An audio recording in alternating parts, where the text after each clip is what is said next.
Hello everyone, आप सभी का एक बार फिर से मेरे यूट्यूब चैनल में आप सभी का स्वागत है। आज हम फिर से कूलाम के नियम तथा वैद्युत क्षेत्र की बात करने वाले हैं। हम लोगों ने पिछली क्लास में बात कर लिया था कूलाम का नियम। कूलाम का नियम क्या होता है? किन्हीं निर्वात में स्थित किन्हीं दो बिंदु आवेशों के मध्य लगने वाला आकर्षण अथवा प्रतिकर्षण बल दोनों आवेशों के मात्राओं के गुणनफल के अनुक्रमानुपाती तथा उनके बीच की दूरी के वर्ग की क्या होता है? व्युत्क्रमानुपाती होता है, जिसको हमने देखा था। फॉर्मूला था F equal to 1/4 pi epsilon 0 Q1 Q2 बटे R का स्क्वायर। इस बार हमें कूलाम के नियम का सदिश निरूपण देखना है कि अगर वेक्टर फॉर्म में इसे लिखा जाए तो वेक्टर के रूप में हम इसको किस प्रकार से लिख सकते हैं। ठीक है, देखिए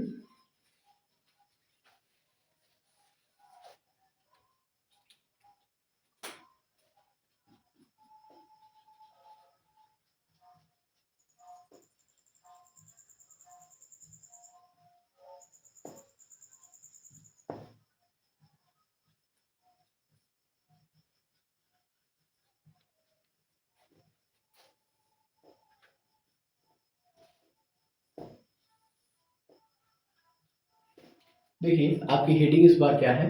कूलाम के नियम का सदिश निरूपण। कूलाम के नियम को ही हम वेक्टर फॉर्म में किस प्रकार से लिख सकते हैं। तो इसके लिए हम क्या करेंगे, पहले हम फिगर बना लेते हैं। फिगर हमारा देखिए क्या है। मान लेंगे एक निकाय है या एक निर्देशांक निकाय है जिसमें दो आवेश Q1 Q2 बिंदु A और बिंदु B पर रखे हैं। ठीक है, मान लेंगे निकाय का केंद्र O है। O से A दूरी जो है O से बिंदु A के बीच की दूरी जो है वो R1 है और इसके बीच की दूरी जो है वो R2 है। ठीक है, यहाँ पे कोई दिक्कत नहीं होनी चाहिए। ठीक है, मान लेते हैं कि इन दोनों के बीच की दूरी Q1 और Q2 के बीच की दूरी जो है वो आपस R है। अब देखिए ये भी आवेश है, ये भी आवेश है और हमने पढ़ रखा है बेंजामिन फ्रैंकलिन के अकॉर्डिंग कि दो आवेश अगर एक दूसरे के पास में रखे जाएंगे और उनकी प्रकृति समान होगी तो वो दूसरे पर क्या लगाएंगे? प्रतिकर्षण बल। अब ध्यान से देखा जाए, इसके कारण इस पर बल लगेगा और इसके कारण में इस पर बल लगेगा। मान लेते हैं Q1 के कारण इस पर लगने वाला बल जो है वह F21 है, कोई दिक्कत नहीं। और इस Q2 के कारण इस पर लगने वाला जो बल है वो मान लेते हैं F12 है। ठीक है, अब यहां पर देखिए, अब यहां पर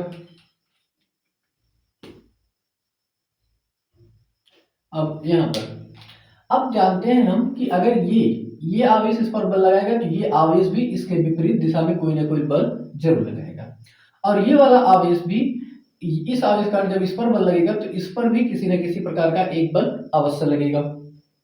तो मान लेते हैं कि इस पर लगने वाला रिजल्टेंट वेक्टर बल वो है R21 और इस पर लगने वाला है R12।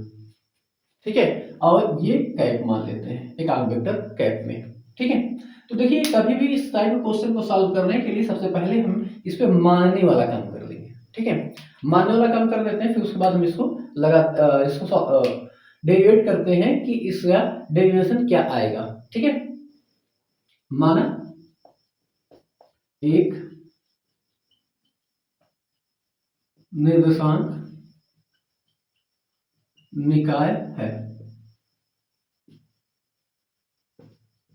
जिसमें दो बिंदु A व B स्थित हैं, जिसमें बिंदु A व B स्थित हैं तथा बिंदु A पर Q1 व B पर Q2 आवेश बिंदु A पर Q1 तथा बिंदु B पर Q2 आवेश रखा गया है। निर्देशांक के मूल बिंदु या केंद्र से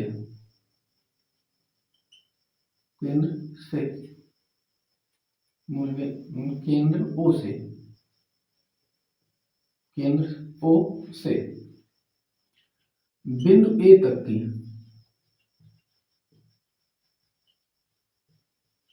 दूरी R1 तथा O से B तक की दूरी R2 है। क्या है? R2 है। तथा दोनों बिंदु A व B का के बीच की दूरी R है। हमने क्या मान लिया? दोनों के बीच की दूरी क्या है? आपकी R है। ठीक है। अब यहां पर देखिए, अब माना आवेश Q के कारण माना आवेश Q2 के कारण Q1 पर लगने वाला बल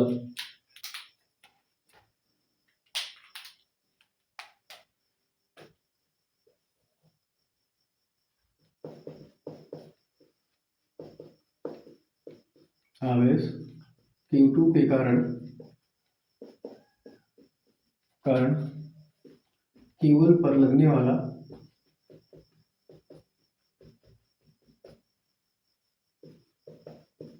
बल। तो देखिए Q2 के कारण इस पर लगने वाला बल जो है वो F12 है। Q2 के कारण इस पर लगने वाला बल क्या है? F12 है। तो देखो कूलाम के नियम के according 1/4 pi epsilon 0 Q1 Q2 बटे में R का स्क्वायर, ठीक है, आ जाएगा R का स्क्वायर इंटू में यहाँ पे आ जाएगा R21, क्योंकि ये बल और ये बल एक दूसरे की दिशा में है यहाँ पे, इसलिए आपका आ जाएगा R21। हम एक काम कर देते हैं, इसमें ऊपर भी R से और नीचे भी R से क्या कर देंगे? गुणा कर देंगे। यहां पर आएगा F12 1/4 pi epsilon 0 Q1 Q2 बटे में R का Q, यहाँ पे आ जाएगा R इंटू में R21। ठीक है, R इंटू में R कैप 21 इतना आ जाएगा। अब इसके हम आगे देखते हैं। अभी हमें क्या काम कर लेते हैं, इसका मान निकाल लेते हैं। अगर इसमें बात करेंगे तो ये वाली ये दूरी है, हम यहाँ से R का मान निकाल लेंगे कि R का मान कितना आएगा। तो देखिए ये एक समकोण त्रिभुज की काम कर रहा है, तो जब ये समकोण त्रिभुज का काम करेगा तो देखिए ये बड़ी वाली भुजा जो है ये विकर्ण का काम करेगी, ये लंब का काम करेगा और ये आधार का करेगा। ठीक है, तो त्रिभुज के नियम से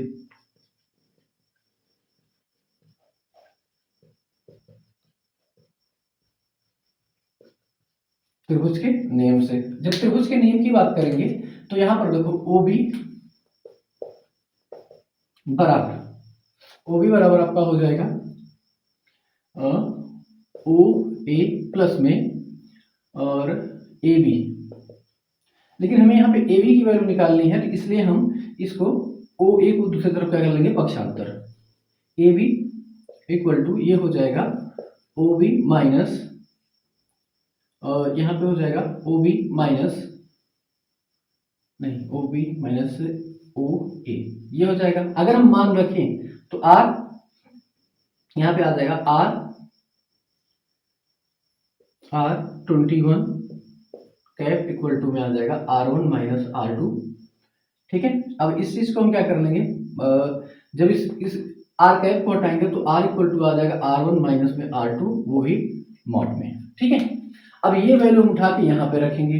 जब ये वैल्यू हम यहाँ पे उठा के रखा जाएगा तो देखिए आएगा क्या? F12 equal to 1/4 pi epsilon 0, ऐसे इस चीज को लिख देते हैं, इसको समीकरण नंबर 1 मान लो। ठीक है ना,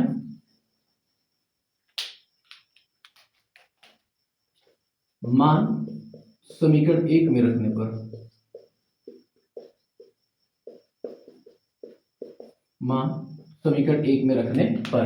मान को समीकरण 1 में जब रखा जाएगा तो देखिए ये हो जाएगा F12 equal to 1/4 pi epsilon 0 Q1 Q2 बटे में यहाँ पे R1 माइनस R2 का क्यूब और इंटू में यहाँ पे आ जाएगा वेक्टर में R1 माइनस R2, इतना आ जाएगा आपका। ठीक है, ये आपका एकांक वेक्टर आएगा। अब यहाँ पर देखिए, इसको मान लेंगे समीकरण नंबर 2। क्या मान लिया जाएगा? समीकरण नंबर 2। अब देखिए, ये नोट कर लीजिए। ठीक है, इसको मिटाने की जरूरत आ गई है, तो इसको नोट कर लीजिए। ठीक इसी प्रकार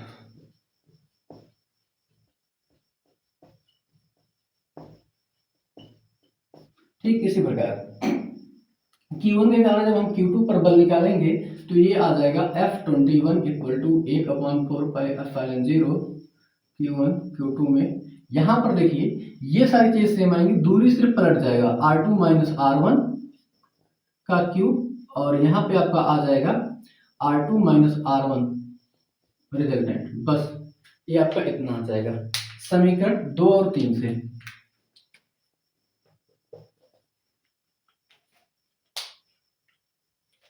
अब देखिए, समीकरण 2 व समीकरण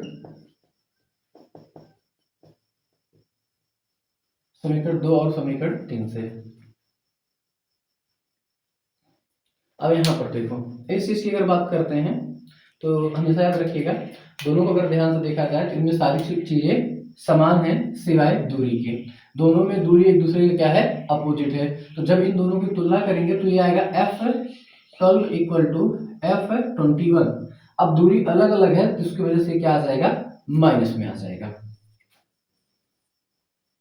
फिर से याद रखिएगा कि यहाँ पे सिर्फ दोनों में दूरी अलग है, क्योंकि यहाँ पे R1 माइनस R2 है, यहाँ पे R2 माइनस R1 है। अब एक चीज याद रखिएगा, यहाँ से निष्कर्ष क्या निकलेगा? यहाँ से निष्कर्ष निकलेगा अर्थात दोनों बल समान है, परंतु दोनों की दिशा विपरीत है। सिर्फ अंतर किस चीज का आता है? दोनों की दिशा का। ठीक है, हमें किस पर बात करनी है? हम बात करेंगे बहुल आवेश पर बल, या आवेशों के कारण बल, या आवेशों पर बल, या अध्यारोपण का सिद्धांत। इसमें देखिए, इसमें मानने वाला काम नहीं करते हैं। यहाँ पे हम क्या कर लेंगे, मान लेंगे कि एक मूल बिंदु O है। ठीक है, एक निकाय है जिसमें अनंत आवेश रखे गए हैं। मान लेते हैं एक Q1 रखा गया है, Q2 रखा गया है, Q3 रखा गया है, और यहाँ पे Qn रखा गया है। ठीक है, अनंत पर एक आवेश रखा गया है Qn। ठीक है, अब यहाँ पर देखिए, इसमें इसकी दूरी सबसे इंपॉर्टेंट है, कैसे मानी जाएगी। ठीक है,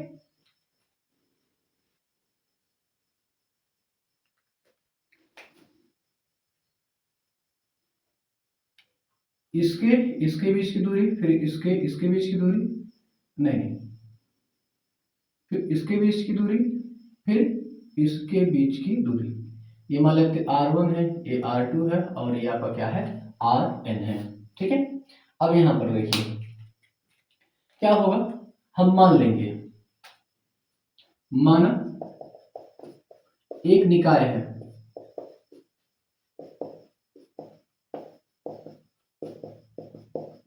जिसमें n आवेश, Q1 Q2 Q3 dot dot Q1 उपस्थित है, तथा उनके बीच की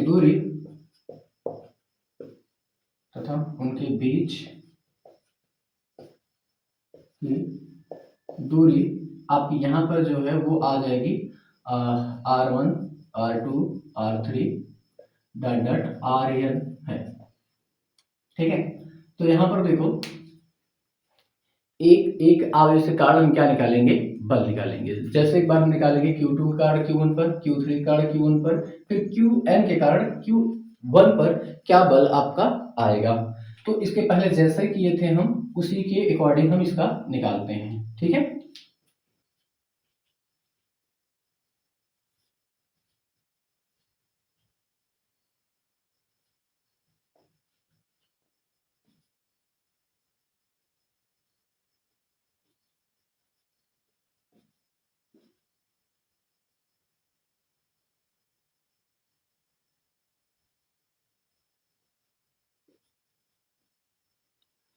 देखिए Q2 के कारण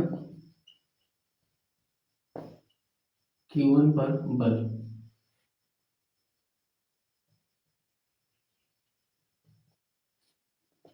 F1 इक्वल टू में, या इसी को F12 1 2 3 इसका स्क्वायर स्क्वायर तीन ही बल आएगा। तो R12 R13 R14 जरूरत नहीं है। यहाँ पर इसकी बात करते हैं तो F यहाँ पे आ जाएगा Q1 Q2 में बटे में, यहाँ पर आपका आएगा R1 का स्क्वायर और N2 में R12 वेक्टर। ठीक है, यहाँ पे फिर लिखिए जो समीकरण नंबर 1 मान लेते हैं। ठीक इसी प्रकार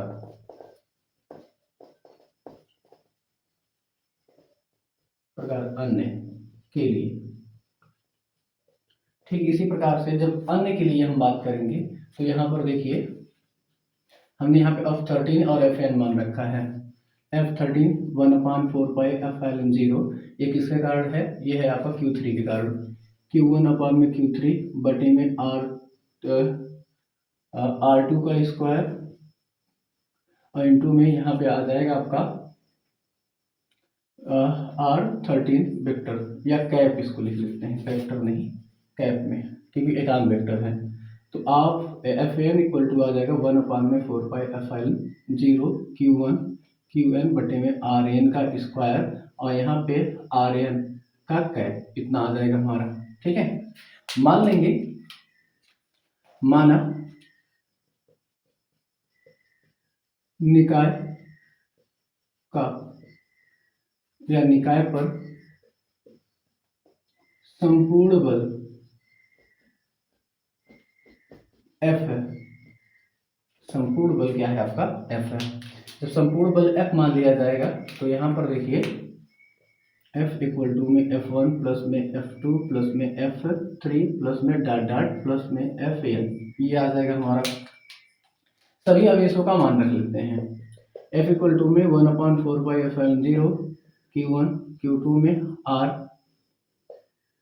R1 का स्क्वायर इंटू में R12 कैप प्लस में यहाँ पे 1/4π/0 Q1 Q3 में R2 का क्यूब इंटू में R13 कैप, फिर प्लस डॉट डॉट यहाँ पे आ जाएगा 1/4π/0 Q1 Qn में यहाँ पे आ जाएगा Rn का स्क्वायर इंटू में Rn का कैप, इतना आ जाएगा आपका। ठीक है, सब में अगर ध्यान से देखा जाए 1/4π/0 सब में कॉमन है, तो 1 में उसको बाहर ले लेंगे।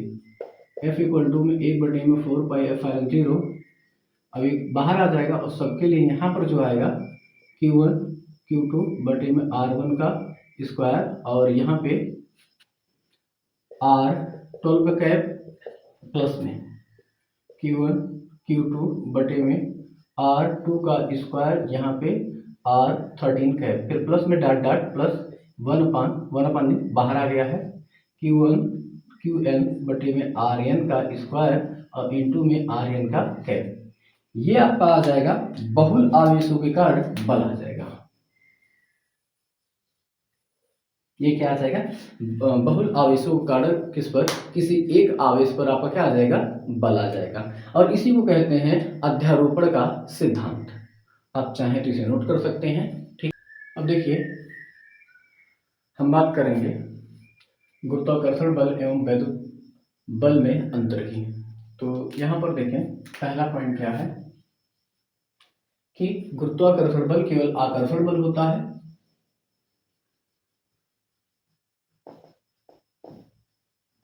बल केवल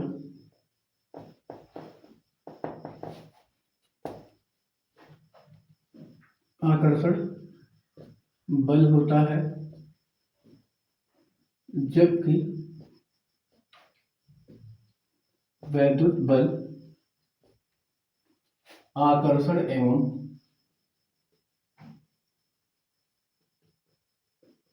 प्रतिकर्षण दोनों होता है।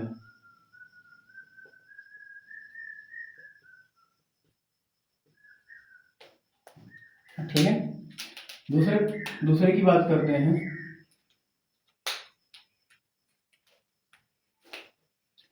वैद्युत आवेश का बल उनके बीच के माध्यम पर निर्भर करता है।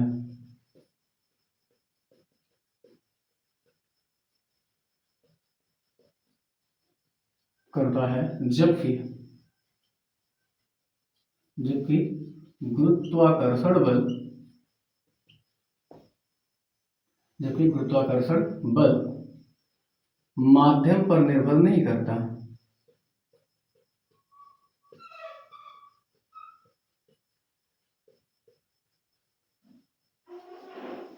ठीक है। इसके बाद नंबर 3 की बात कर लें। गुरुत्वाकर्षण बल द्रव्यमानों के बीच लगता है।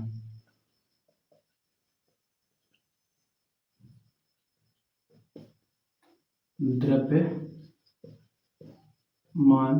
के मध्य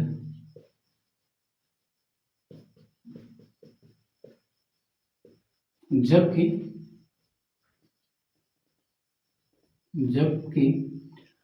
वैद्युत बल आवेशों के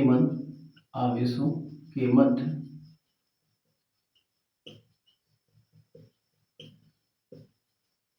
ठीक है। और यहाँ पर चौथा, गुरुत्वाकर्षण बल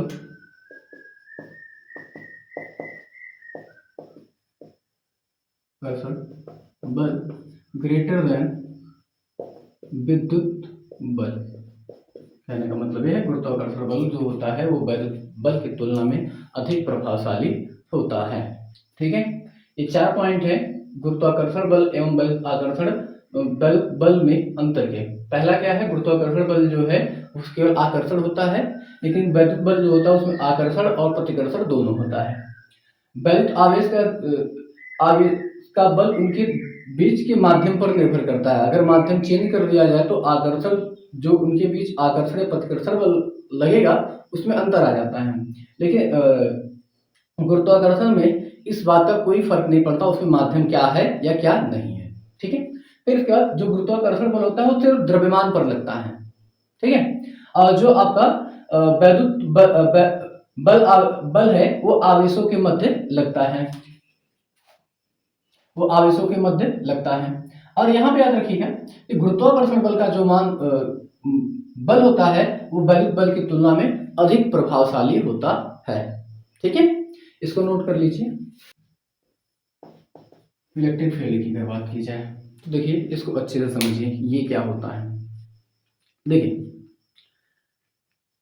किसी आवेश के चारों ओर का वह क्षेत्र जिसमें किसी अन्य आवेश को लाने पर आकर्षण बल अथवा प्रतिकर्षण बल का अनुभव करता है उसे हम क्या कहते हैं, वैद्युत क्षेत्र कहते हैं। जैसे ऐसे समझ लीजिए यहाँ पर एक प्लस आवेश हमने रख रखा है। ठीक है, तो देखो अगर हम इसको प्लस आवेश मान ले तो इसको दूर से लेके आएंगे कोई फर्क नहीं पड़ेगा। लेकिन एक समय ऐसा पोजीशन आएगा जहां से ये वाला आवेश जो है इस आवेश को प्रतिकर्षित करना शुरू कर देगा, क्योंकि ये भी प्लस आवेश है और ये भी प्लस आवेश है। मान लेते हैं ये माइनस आवेश है आपका। ठीक है, हम यहाँ दूर से लेके आएंगे कुछ नहीं फर्क पड़ेगा, लेकिन एक समय के बाद इस आवेश के निकट जब पहुंचेंगे तो ये क्या करेगा, इस आवेश को अपनी तरफ क्या करना शुरू कर देगा, आकर्षित करना शुरू कर देगा। ये चीज जहां से शुरू होगी, मान लीजिए कि ये क्षेत्र है जो राउंड कर रहे हैं, ये क्षेत्र है और यहीं पे आने के बाद या तो आवेश को आकर्षित कर रहा है या तो प्रतिकर्षित कर रहा है, वहीं से क्या प्रारंभ हो जाएगा, इस आवेश का क्या हो जाएगा, विद्युत क्षेत्र प्रारंभ हो जाएगा।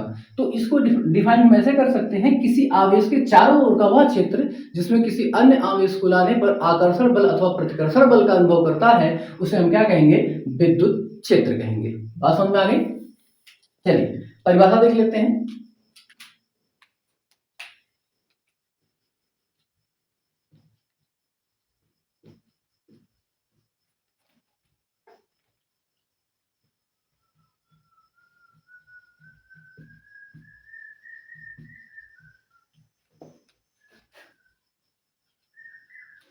किसी किसी आवेश के चारों ओर का वह क्षेत्र जिसमें किसी अन्य आवेश को लाने पर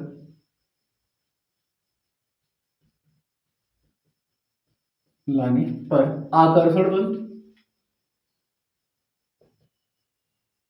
आकर्षण अथवा प्रतिकर्षण बल का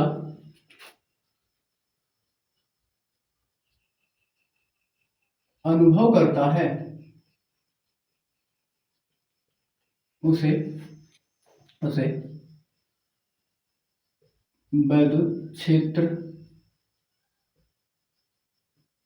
कहते हैं। याद रखिएगा, उसे क्या कहेंगे? वैद्युत क्षेत्र कहते हैं। ठीक है। अब वैद्युत क्षेत्र के बाद वैद्युत क्षेत्र की दिशा की बात करता है।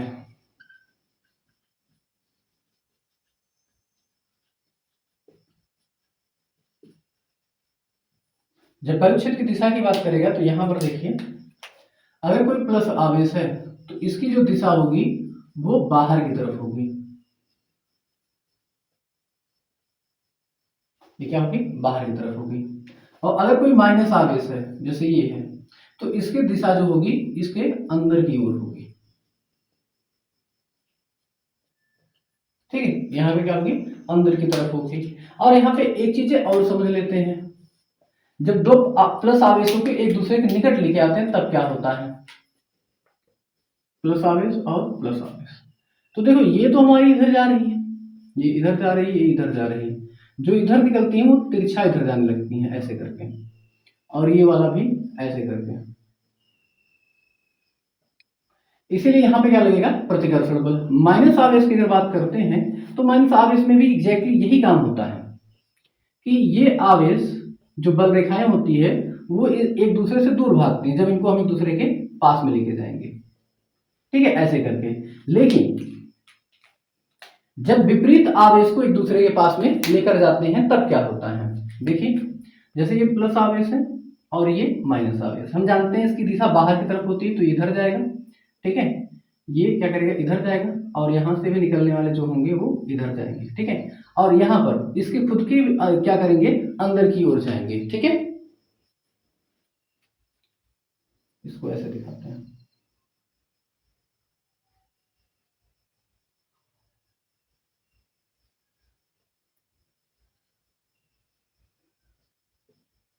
ठीक है, ऐसे। और ऊपर के दो केसों में आपका प्रतिकर्षण होगा और नीचे वाले केस में आपका क्या क्या आएगा? आकर्षण बल आएगा। बात समझ में आई? ठीक है, हम लोग इस चीज को यहीं पे समाप्त करते हैं। मिलते हैं आपसे अगले वीडियो में, तब तक के लिए बाय बाय। अगर मेरे द्वारा दी गई जानकारी आपको समझ में आए तो मेरे चैनल को लाइक, शेयर और सब्सक्राइब जरूर करें।